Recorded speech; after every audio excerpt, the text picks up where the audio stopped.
कभी सोचा एक छोटी सी रीजनल इंडस्ट्री कैसे इंटायर इंडियन सिनेमा को झुका दिया? कैसे एक बस ड्राइवर का बेटा दुनिया का सबसे बड़ा सुपरस्टार बन गया? और कैसे एक छोटे से गांव के लड़के ने भगवान और भारतीय परंपरा को फिर से जिंदा कर दिया? और सबसे बड़ा सवाल, कन्नड़ा सिनेमा का असली किंग कौन है? यस, जिन्होंने दुनिया को रॉकी भाई दिया, या ऋषभ शेट्टी जिन्होंने कांतारा में दैरवा का रूप धारण किया? एक तरफ पावर, फेम और रिबिलियन, और दूसरी तरफ फेथ, कल्चर और डिवोशन। दोनों ने इंडिया को हिला दिया है। पर सवाल ये है, किसने बदली कन्नड़ा सिनेमा की पहचान और किसने लिखा गोल्डन चैप्टर? दोनों का स्टाइल अलग है, कहानी अलग है, पर गोल एक ही कि कन्नड़ा सिनेमा का वर्ल्ड मैप पे सेट करना है। तो चलिए वीडियो को शुरू करते हैं बिना किसी टाइम वेस्ट के। सबसे पहले बात करते हैं रॉकिंग स्टार यश की जर्नी की। थोड़ा नजर पास्ट पे भी डाल लेते हैं। यश एक ऐसा नाम जो आज ग्लोबल आइकन बन चुका है, लेकिन शुरुआत एक मिडिल क्लास घर से हुई थी। Real name Naveen Kumar Gowda, born in Bhunali Karnataka. पापा एक बस ड्राइवर थे KSTRC में और माँ एक सिंपल हाउस वाइफ। यश ने एक्टिंग शुरुआत टीवी सीरियल से की। सबसे पहले नांदा गोकुला, प्रीति इलादा मेले और माले बिल्लू। उस वक्त किसी ने सोचा था कि एक छोटा सा टीवी एक्टर एक दिन इंडियन सिनेमा पे राज करेगा? यश ने हर स्टेप पे स्ट्रगल किया, ऑडिशंस के लिए वेट करते थे, रिजेक्शन मिलता था पर हिम्मत कभी नहीं हारी। और फिर आई फिल्म मगोनिया मानसू साल 2008, जहां उन्होंने फर्स्ट टाइम बिग स्क्रीन पे इम्पैक्ट छोड़ा। इस फिल्म के लिए यश को बेस्ट सपोर्टिंग एक्टर के लिए फिल्म फेयर अवार्ड भी मिला था। उसके बाद लगातार धर्मा, मिसेस एंड मिसेस रामचारी और गुगली, हर फिल्म यश को एक स्टेप ऊपर ले जा रही थी। गुगली ने यश को यूथ आइकन बना दिया और मिसेस एंड मिसेस रामचारी ने फैमिली ऑडियंस का दिल जीता। पर यश का विजन यहीं तक सीमित नहीं था। उन्होंने कहा था कि मैं एक लोकल हीरो नहीं बनना चाहता हूँ, कि मैं कन्नड़ा सिनेमा का ब्रांड एम्बेसडर बनना चाहता हूँ। और फिर क्या आया साल 2018, यश और कन्नड़ा सिनेमा का टर्निंग पॉइंट, KGF चैप्टर 1। ये सिर्फ एक प्रोजेक्ट नहीं थी, ये एक नींव थी। डायरेक्टर प्रशांत नील के साथ यश ने डिसाइड किया कि कन्नड़ा सिनेमा को पैन इंडिया तक ले जाना है। जब सब लोग कह रहे थे कन्नड़ा सिनेमा एक छोटी ओरिजिनल इंडस्ट्री है, तब यश ने बोला चलो दिखाते एक छोटी सी इंडस्ट्री कितना बड़ा धमाका कर सकती है। यश ने अपने सैलरी का हिस्सा सेक्रीफाइस किया, फिल्म्स के विजुअल में पर्सनल इन्वेस्टमेंट की और शूटिंग के दौरान एक एक फ्रेम में परफेक्शन ढूंढा। और फिर आई 21 दिसंबर 2018 KGF चैप्टर 1 का रिलीज डे। थिएटर हाउसफुल। एक लड़का गोल्डमैन में से किंग बन के निकला और दुनिया ने कहा who is this man. Bollywood star shock थे कि एक छोटी सी इंडस्ट्री इतना बड़ा स्केल कैसे अचीव कर लिया। KGF सिर्फ एक फिल्म नहीं थी, एक मोमेंटम और एक एरा था जिसमें यश ने स्टाइल, स्वैग, साइलेंस को अपना वेपन बना दिया। यश ने रॉकी भाई के कैरेक्टर में अपनी लाइफ डाल दी थी। स्ट्रगल, पेल, एटीट्यूड, होप, सब कुछ इसी फिल्म पे डिपेंड था। और जब KGF चैप्टर 2 2022 में रिलीज हुई तो दुनिया ने ऑफिशियली एक्सेप्ट कर लिया Kannada cinema is now pan India. KGF chapter 2 ने सिर्फ पैसा ही नहीं बनाया, ये देश भर में सिनेमा लवर्स के दिल में यश ने अपना नाम लिख दिया। 1200 करोड़ से ज्यादा का बॉक्स ऑफिस कलेक्शन, 17 से ज्यादा कंट्रीज में रिलीज, और सबसे बड़ी बात, ऑडियंस ने एक लोकल लैंग्वेज के सुपरस्टार को नेशनल आइकन बना दिया। यश का फेस सिर्फ हीरो का नहीं, कन्नड़ा सिनेमा का प्राइड ऑफ सिंबल बन गए। जिस इंडस्ट्री को लोग इग्नोर करते थे उसे यश ने एक ब्रांड बना दिया। असली बात तो ये है कि पावर और फेम के बीच यश ने अपना जड़ को कभी नहीं छोड़ा। हर इंटरव्यू में बोलते हैं कि मैं एक स्टार नहीं हूँ, मैं अपने इंडस्ट्री का सर्वेंट हूँ, और यही यश का रॉकिंग एटीट्यूड है। और वहीं दूसरी तरफ कन्नड़ा सिनेमा में एक और लड़का था जो प्रशांत नील और यश की तरह ही इंडस्ट्री को वर्ल्ड लेवल पे ले जाना चाहता था। कभी कभी सिनेमा सिर्फ एक कहानी नहीं होती, एक प्रथा होती है, एक आवाज जो अंदर से आती है। एक ऐसी ही आवाज बने ऋषभ शेट्टी,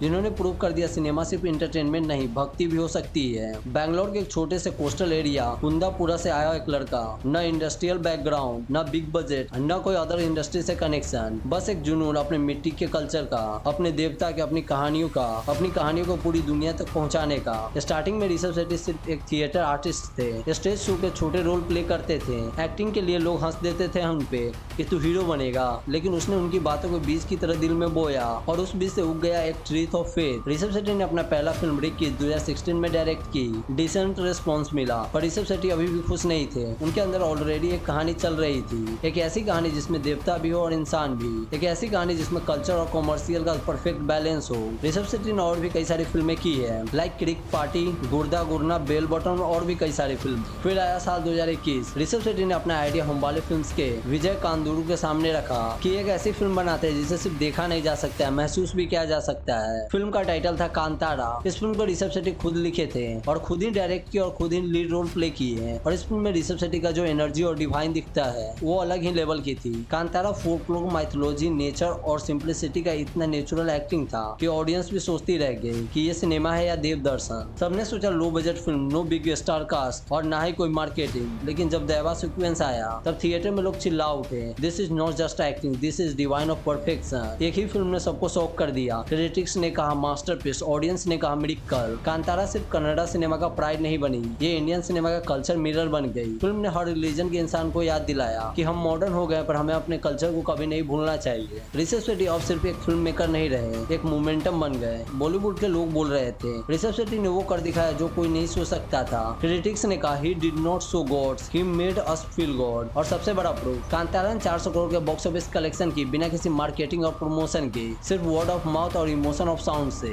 इस फिल्म के बाद ऋषभ शेट्टी ने एंटरटेनमेंट का डिफिनेशन ही बदल दिया। अब लोग डायलॉग और एक्शन नहीं, इमोशन और डिविनिटी देखने जा रहे हैं। कांतारा के सक्सेस के बाद ऋषभ शेट्टी को समझ में आ गया था कि ऑडियंस को क्या चाहिए। उसके बाद कुछ ही टाइम के बाद ऋषभ शेट्टी ने कांतारा के नेक्स्ट प्रोजेक्ट का अनाउंसमेंट कर दिया, कांतारा लेजेंड चैप्टर 1। अब ऋषभ शेट्टी आ रहे थे कांतारा लेजेंड चैप्टर 1 के साथ, जहाँ कहानी कांतारा के प्रीक्वल की थी। एक ऐसी जर्नी जो बताएगा देवता का जन्म कैसे हुआ और इंसान और देवता के बीच पहला समझौता कैसे हुआ था। फर्स्ट पार्ट के रिलीज होते ही लोग समझने लगे कि ऋषभ शेट्टी सिर्फ एक फिल्म नहीं बना रहे हैं, एक स्पिरिचुअल सिनेमैटिक यूनिवर्स क्रिएट कर रहे हैं। और कांतारा लेजेंड ने प्रूव कर दिया कि कन्नड़ा सिनेमा को अब टॉप कल्चरल ब्रांड में बदला जा सकता है। कांतारा लेजेंड चैप्टर 1 ने अभी तक टोटल 750 करोड़ के बॉक्स ऑफिस कलेक्शन को पार कर चुकी है। अब लोग वेट कर रहे हैं कांतारा लेजेंड के सेकंड चैप्टर का। क्या ये फिल्म फर्स्ट और सेकंड पार्ट से बड़ी होगी? ये तो एक सबसे बड़ा सवाल है। जब सारी दुनिया ग्लैमर और फॉरेन शूट के पीछे भाग रही थी, तब ऋषभ शेट्टी ने सबको याद दिलाया कि असली सिनेमा अपने ही जमीन से निकलता है। रॉकिंग स्टार यश और ऋषभ शेट्टी दोनों कन्नड़ा इंडस्ट्री से आते हैं, दोनों अपने स्टाइल के किंग है। पर डिफरेंट क्या है और कौन है बड़ा? एक तरफ यश जिन्होंने दुनिया बदली और दूसरी तरफ ऋषभ शेट्टी जिन्होंने दुनिया को भगवान में बदला।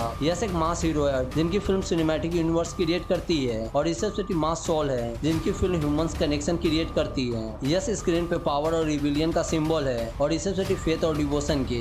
दोनों का इम्पैक्ट कन्नड़ा सिनेमा के लिए प्राइसलेस है। यश ने दरवाजा खोला, उन्होंने दिखाया कन्नड़ फिल्म्स पैन इंडिया चल सकती है और ऋषभ शेट्टी ने दरवाजा तोड़ दिया, उन्होंने दिखाया कंटेंट और कल्चर से पूरी दुनिया का दिल जीता जा सकता है अगर यश कन्नड़ा सिनेमा को ग्लोबल स्टेज पे ले गए हैं तो। और ऋषभ शेट्टी ने उसे डिवाइन और डेप्थ दी। एक ने शो दिया, दूसरे ने सोल। जब शो प्लस सोल एक साथ मिलते हैं तो बनता है Kannada cinema, the most powerful story telling machine in India. Yash के बिना कन्नड़ा इंडस्ट्री ग्लोबल स्टेज नहीं बनती और ऋषभ शेट्टी के बिना स्पिरिचुअल नहीं होती। यश पावर के प्रतीक है तो ऋषभ शेट्टी प्योरिटी का प्रूफ। सिनेमा के बैटलफील्ड में दोनों अलग वेपन लेके साथ आए थे। यश के पास स्टाइल, स्वैग, प्रशांत नील का विजन था और ऋषभ शेट्टी के पास फेथ, कल्चर और इमोशनल डिविनिटी था। केजीएफ के बाद यश ने कन्नड़ा सिनेमा को कॉमर्शियल आइडेंटिटी दी। पहली बार दुनिया ने कन्नड़ा इंडस्ट्री को रीजनल नहीं नेशनल इंडस्ट्री कहा। यश के डायलॉग्स, स्क्रीन प्रेजेंस, स्टाइलिंग और प्रेजेंटेशन ने कन्नड़ा सिनेमा को बॉलीवुड के कंफर्ट जोन से बाहर निकाला। रॉकी भाई सिर्फ एक कैरेक्टर नहीं था, एक रिविलियन ऑफ सिंबल बन गए थे। हर यूथ के अंदर एक ही लाइन घुस गया, violence violence violence, I don't like it, I avoid, but violence likes me,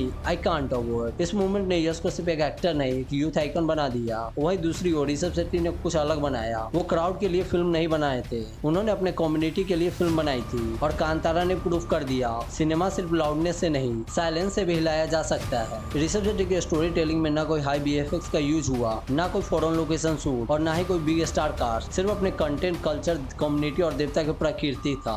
लेकिन दोस्तों, जब सोशल मीडिया स्क्रॉल करो तो फैंस वार का एक नया एरा चालू हो गया है। रॉकी भाई वर्सेस शिवा, यश वर्सेस ऋषभ शेट्टी। एक साइड लोग कह रहे हैं सिनेमा बड़ा तभी लगता है जब स्क्रीन पे ब्लास्ट हो, और दूसरी साइड लोग बोल रहे हैं सिनेमा महसूस तब होता है जब दिल जीत जाए। यश के फैंस एक्शन और ऑरा के लिए जीते हैं और ऋषभ शेट्टी के फैंस डिवोशन और डेप्थ के लिए। पर सच ये है कि दोनों अपने यूनिवर्स के किंग है। यश मास के ब्रांड है तो ऋषभ शेट्टी सोल के, और दोनों मिलकर कन्नड़ा सिनेमा का ग्लोबल फिनोमेनन बना रहे हैं। कन्नड़ा सिनेमा का पहले का दौर था सर्वाइवल का, दूसरा दौर था रिकॉग्नाइजेशन का और अब तीसरा दौर चल रहा है डोमिनेशन का। यश ने प्रूव कर दिया कन्नड़ा सिनेमा बॉक्स ऑफिस के सारे रिकॉर्ड तोड़ सकती है और ऋषभ शेट्टी ने प्रूव कर दिया कन्नड़ा सिनेमा पूरा दुनिया का दिल जीत सकती है। यश के फैंस थिएटर में हाई एनर्जी के साथ जाते हैं और ऋषभ शेट्टी के फैंस साइलेंस और शांति लेकर थिएटर से निकलते हैं। और सबसे इंटरेस्टिंग और सबसे बड़ी बात ये है, यश और ऋषभ शेट्टी दोनों एक दूसरे के प्रशंसक है। ऋषभ शेट्टी ने एक इंटरव्यू में कहा यश मेरा सीनियर है, मैं उनकी रिस्पेक्ट करता हूँ। और यश भी कई सारे इंटरव्यू में ऋषभ शेट्टी के बारे में जिक्र करते हैं कि ये मेरा भाई है और उनकी फिल्म को अपनी फिल्म बताते हैं। दोनों के बीच एक दूसरे के लिए फुल रिस्पेक्ट है। अब बात करते हैं फ्यूचर ऑफ कन्नड़ा सिनेमा। और सवाल ये है, क्या फ्यूचर में कन्नड़ा सिनेमा इंडियन सिनेमा पे डोमिनेट करेगी? तो जवाब है हाँ, क्योंकि फ्यूचर में कन्नड़ा सिनेमा 3 साइड से वार करने वाली है। पहली, एक्शन और सिनेमैटिक स्टाइल में यश, डिवाइन और कल्चर के साथ ऋषभ शेट्टी, और एक स्टेप आगे अदर इंडस्ट्री के मुकाबले में एनिमेशन के मामले में महाअवतार सिनेमैटिक यूनिवर्स। इसकी फर्स्ट फिल्म 350 करोड़ के बॉक्स ऑफिस कलेक्शन को पार करके इंडिया के सारे रिकॉर्ड तोड़ दी। अब बात करते हैं कुछ बिग अपकमिंग प्रोजेक्ट के बारे में जो कन्नड़ा सिनेमा को वर्ल्ड मैप पे ले जाएगी। सबसे पहले आ रही है रॉकिंग स्टार यश की टॉक्सिक, जिसे डायरेक्ट कर रही है इंडिया की first lady director Geetu Mohandas. इस फिल्म को Geetu Mohandas pan world release करेंगी। इसके बाद यश एक और पैन वर्ल्ड फिल्म लेके आ रहे हैं, जिसका वेट सब लोग कर रहे हैं। केजीएफ यूनिवर्स का थर्ड पार्ट केजीएफ चैप्टर 3, जिसके फर्स्ट एंड सेकंड पार्ट ने बॉक्स ऑफिस के सारे रिकॉर्ड तोड़ दिए। केजीएफ चैप्टर 3 का स्क्रिप्ट कंप्लीट हो चुकी है, बस शूटिंग स्टार्ट करना बाकी है। अब आते हैं ऋषभ शेट्टी के माइथोवर्स सिनेमैटिक यूनिवर्स के नेक्स्ट फिल्म की कांतारा लेजेंड चैप्टर 2। कांतारा के प्रीक्वल ने सबको शॉक कर दिया अपने क्लाइमेक्स से, और अब ऑडियंस वेट कर रही है माइथोवर्स के सेकेंड पार्ट का। और एनिमेशन के मामले में महाअवतार सिनेमैटिक यूनिवर्स में और भी कई सारी फिल्में आने वाली है, लाइक महाअवतार परशुराम, रघुनंदन, द्वारकाधीश, कल्कि और भी कई सारी फिल्में। ऋषभ शेट्टी और यश दोनों मिलकर बना रहे कन्नड़ा सिनेमैटिक यूनिवर्स, एक ऐसा रीजनल इंडस्ट्री जो बॉलीवुड को चैलेंज करेगा और इंडिया के लिए प्राइड बनेगा। तो अब सवाल आपसे है कि कन्नड़ा सिनेमा का असली सुपरस्टार कौन है, यश जिन्होंने दुनिया बदली, या ऋषभ शेट्टी जिन्होंने दुनिया को भक्ति से जोड़ा? अपना ओपिनियन कमेंट में लिखो, आपके लिए रियल किंग कौन है। तो दोस्तों, आपको ये वीडियो कैसी लगी? अगर वीडियो पसंद आया तो वीडियो को लाइक एंड चैनल को सब्सक्राइब जरूर करें, क्योंकि ऐसे ही इंटरेस्टिंग और अमेजिंग फिल्मी अपडेट्स लाता रहूंगा। और नेक्स्ट वीडियो किस टॉपिक पे चाहिए कमेंट में जरूर बताना। तो चलिए मिलते हैं नेक्स्ट वीडियो में, तब तक के लिए stay dynamic with AV dynamic studio.